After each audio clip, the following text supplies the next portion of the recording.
Hello and welcome to Premiere Scene. I'm Nicola Johnston and we're here at the London Film Festival to speak to the cast and crew of Cate Shortland's second feature film, Laura.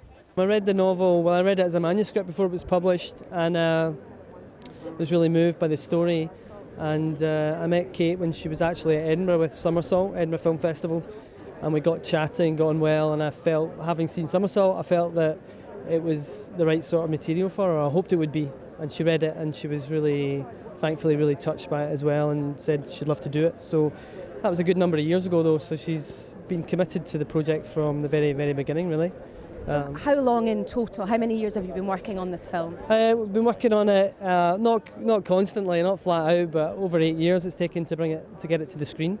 And you know, with this sort of film where you've got German language and it's of the particular nature of the material, and you've got an predominant English language director taking on a subject like that in German, it was a complicated financing process, but I think, you know, the results have proven it was all worth it. You know, the amount of time it's taken, you don't really think about that when you're finished.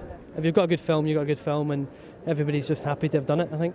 And Artificial Eye are now just Artificial Eye have picked it up for the UK, yeah, and there's a lot of good partners internationally on the film now, distribution-wise. Really great partners in Australia, Transmission, Music Box, great American company, Oeco in France. So there's lots of good quality people, you know, backing the release nationally in their own territories. So it's really exciting. I think it's about 25 territories it's sold in now, maybe something like that. Congratulations! And it continues to, you know, be picked up. So that's great. It's obviously a great film. What about the crew? Did you have an English crew and a German crew? No, the majority of the crew was, for the shoot, majority were German in terms of numbers, but a number of the key HODs came from Australia, the cinematographer, and then in post-production, the editor and the sound designer, they were all Australian as well. So, you know, from the UK we had visual effects and we had music from Scotland or from the UK, so we had a small number of people in there from my end as well. What was it about this particular story that excited and inspired you to develop it? I loved that it was a really intimate story and it was about relationships, and that it was about a perspective that we had never seen before, the children of perpetrators.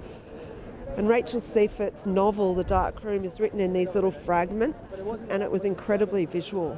And yeah, I kind of just fell in love with it. So did it jump off the page to you visually then? Because you are obviously very visual the way you work. Yeah, I really, this was the story that I wanted to make. This was really important to me. My husband's family left Germany in 1937 as Jewish refugees. So for us it was really personal. You could really identify with this.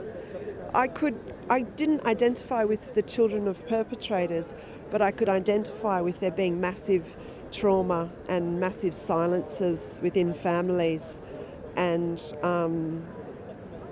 that truth at times takes second place when parents are trying to rationalise, or their whole society was trying to rationalise their behaviour. Cate, can I just quickly ask you about hands? In Somersault, I noticed that there's lots of close-up, very detailed shots of hands, and again in this film as well. Is there a significance there, or a fascination? I don't know. In Rachel's book, she often talks about veins. She talks about like blue veins under the skin, or fingernails and things like that. So perhaps it was a happy coincidence. And what about shooting in a foreign language? Was that difficult? Or? By far the most difficult thing in this film was the topic, the subject matter. So everything else just was a struggle, but that's just filmmaking. The subject matter was arduous at times. I came into this project just some days before rehearsal started, so I didn't really have the time to prepare. Nele came to quite early, and my preparation was talking about Cate. That was one thing that really helped me, and we were dancing. The dances that were danced in the BDM with Johnston, and we were singing songs and watching documentaries and reading the novel. Is this how she auditioned you for the roles? Did she sit you down and just talk to you? Yeah, she talked a lot. But the audition was also about scenes, just searching. It's about a young girl called Laura. And in the film, do you play sisters? Yeah. How was that, working out that relationship with siblings? Bavaria and very south. It was really difficult because in the real life we are really close to each other. Oh, so you're friends in real life? Yes. Oh, fantastic. And Laura's sometimes really rude to her siblings.